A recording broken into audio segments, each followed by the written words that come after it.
I'm asking, do you have more confidence in the EU than the UK Parliament? Now, there's a poll by the World's Values Survey which revealed that since the UK voted to leave the EU, the number of people who trust in Parliament has dropped to a low of just 22%. And this comes as people's confidence in the European Union has risen to 39%. So, is our government failing to represent us? I mean, to be honest with you, there was a bit where they were a bit of a laughing stock. This comes as the Business Secretary, Kemi Badenoch, revealed that Britain is to join the Indo-Pacific trade bloc in a move that she describes as a deal for the future. Let's take a look at what are some of the facts with this deal. OK, so there are 11 countries in the trade bloc, including Australia, Japan and Canada. Put together, these nations' economies, they represent about 13% of the world's total gross domestic product. And the deal gives Britain access to countries with a combined population of more than 500 million. And the members of the bloc are required to drop more than 95% off their tariffs on trade. However, Director of Global Justice now, Nick Dearden, argues that this deal means Britain has ditched environmental standards, undermined farmers and left us wide open to corporate globalisation. So for the Great British Debate, sir, I'm asking, do you have more confidence in the EU than the UK Parliament? Well, joining me now is the Member of Reform and former MEP Belinda Lucy, Member of Reform and former MEP for London Ben Habib, former Labour MP Stephen Pound and former Labour Minister for Europe and writer Dennis McShane. Right, so I'm going to start with you, Belinda Lucy. A lot of people think this is a great trade deal. I mean, there's no freedom of movement, is there? Oh, I know. This is a moderate, centrist, very normal way of doing trade deals. This is a trading bloc that doesn't require an army, a national anthem, a flag, interference in our domestic affairs or political courts. This is exactly what countries should be gearing towards, rather than the extreme version of the EU trading bloc, which is an entirely different, power-gobbling, anti-democratic beast. So I'm really excited about it. Of course, there's much more to come. And as Kemi said, it is a trade deal for the future. And I'm really pleased that finally the Conservatives are selling the opportunities of Brexit, because they've done a pretty bad job of it so far. The EU institutions that are constantly being sold to us by Remainers are so much more corrupt and flawed than our own UK Parliament. It's just that we hear less about it.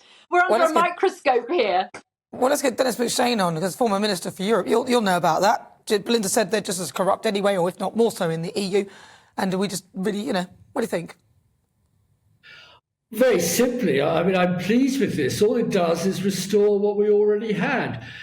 Britain had, under the EU's got trade deals with all of these countries, bar, to be fair, Burma, I think. And we've gone back to the past, and we can do trade again. It doesn't allow a single British professional, a lawyer, an accountant, an architect to set up shop in any of those countries, which we could do in Europe before. Doesn't increase. I think the total percentage increase is 0.8%. That's good over the next 20 years. We've lost 4% of our GDP, and about a third of our small, medium enterprises shut down trading now because of the extraordinary barriers put up by Boris Johnson and Liz Truss. I'm glad they've gone. I think Rishi Sunak would like to dismantle them. But we see this weekend 14-hour queues at Dover because we insist that the Europeans have to be checked and photographed, turned upside down, shaken before they're allowed into lovely England. Yeah, but Dennis, we can go there freely. Yeah, Dennis, it's another country, though. That's what you do when you come into other countries. Let's go to Ben Habib. Ben. Well, first of all, I want to endorse absolutely everything Belinda said and in equal measure denounce everything Dennis just said. Belinda is absolutely right that the European Parliament is actually fundamentally flawed. I'd go further. It's fundamentally flawed. It's not a genuine legislature. It doesn't have the right, for example, to initiate legislation. Half the legislation that the EU passes doesn't even go anywhere near the European Union's Parliament. It's done under something called special legislative process. It just bypasses Parliament completely. And then the ordinary legislative process that goes through Parliament is actually all sewn up in committees before it reaches the floor. And at least with our Parliament, it has the opportunity, as we see every week, to hold the government to account. The government is answerable to Parliament. The European Commission which is the equivalent of the EU's government, is not answerable to its parliament. The whole thing, as Belinda said, is anti-democratic. And we've seen huge corruption with bribery emerging recently, just in the last few weeks. Qataris bribing MEPs in the European Parliament, currying favour with them. There are 30,000 lobby groups in Brussels constantly lobbying MEPs, dining them in order to curry favour to get their agenda promoted within their virtue signalling committees. So the European Parliament is a shadow of our Parliament. However you might think our Parliament fails, at least we have the opportunity to kick them out once every 5 years. So I completely denounce what Dennis says in that respect. And the CPTPP agreement that we've just acceded to is a fantastic deal. Our trade with the EU has diminished to 60% of our exports and imports were with the EU about 10 years ago, and it's down to 40% and dropping. Whereas the countries that we've just signed this great trade deal with are growing, same populations, but much more dynamic economies, absolutely precisely what we should be doing as an independent country. And Dennis is also wrong when he says we can't sell services into these countries. It absolutely includes our services. Well, let's get Stephen We can Pound sell in. goods and we can sell let's services. Get Stephen Pound in. Stephen. I have to say, initially, my heart leapt with joy like a spring lamb when I heard that there's this marvellous trade deal was being signed. Then I read the small print. We are now able to deal with Vietnam, Brunei, Mexico, Don't be such Peru. a snob. What's wrong with them? Are these really countries that we do a vast amount of business with? Hold on, hang on, sorry. Partners. I've got to stop you. Sorry? These are countries that we are in the doing. world. The idea is These we're are growing opening economies. Up, yeah, they're different economies that we're opening up trade to. Why are you dissing those countries?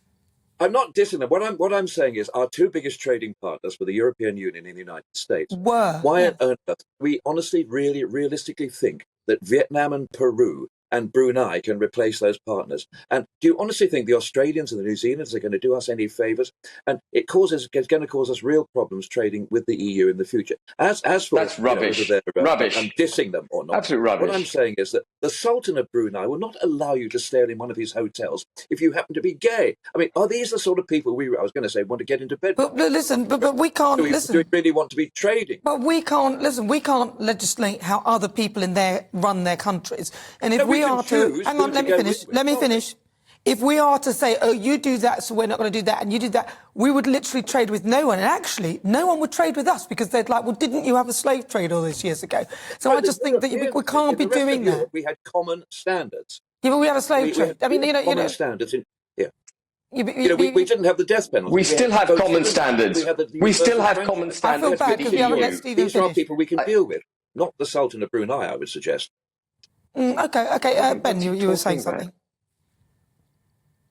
Belinda, speak. Yeah, so I would just say that the countries we are signing up to with this new trade deal have more goodwill towards our country in their little finger than the entire EU put together. The idea that there's this, because we're close neighbours, they're going to have our interests at heart is absolutely rubbish. The EU have shown in the last 7 years that they have the opposite of goodwill to this country. So I'm glad we're seeking trade deals outside. And we did used to, for hundreds of years, have excellent trading with countries all over the world. The EU, the cost is too great for the few trade and travel perks that are given to a select wealthy few of this country. It costs us our democratic agency. That is too high a price to pay. Can I go to Dennis McShane? Dennis.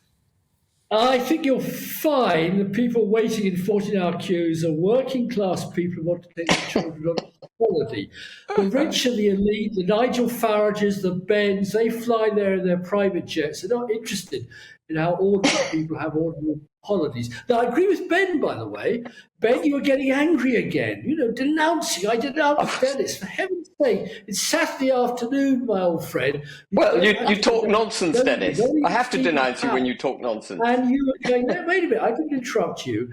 you were making the classic mistake of the anti-Europeans. The European Parliament doesn't have the powers. You're absolutely right. The decisions in Europe are taken in Berlin, in Paris, in Rome. They used to be taken here. We're now outsiders. That's all right. We want to do that. Good luck to us all. By the way, I love the idea, Belinda, for hundreds of years we were trading all around the world. I mean, 100 years ago, we didn't even know America existed. Well, hold on. Okay, well, listen, I'm going to stop there because I don't want to go back 100 years. No, listen, okay, so I'm going to ask you. I'm going to ask you. Sorry, stop talking. Stop talking. Europeans who stop. Take his mic down. Thank you. All right, I'm going to ask Belinda. Belinda, so this is who do you just choose one? So who do you have more faith in, the EU or the UK, Belinda? Just choose one. Which one? Right, 100% the UK. The EU is a complete fig leaf of democracy. It's corrupt, it steals too much, and it's ever-evolving. No, we're running out of time. Ben Habib, UK or EU? UK. The EU is as Belinda says, anti-democratic. It's just one word. Fundamentally flawed. I don't think Stephen can do it. Stephen can. Stephen, EU or UK? I'm British. The British Parliament. The UK Parliament. That's fine. And Dennis McShane. I'm a former MP, the British Parliament. We were so much stronger when we also were dictating. Thank you. Thank you so much to all of you there. We've got Belinda Lucy, member of Reform and former MEP. Ben Habib, former, he's not a Labour, just done it backwards now, member of Reform and former MEP. Ben Habib, former Labour MP Stephen Pound, former Labour Minister for Europe, Dennis McShane. Thank you so much, all of you.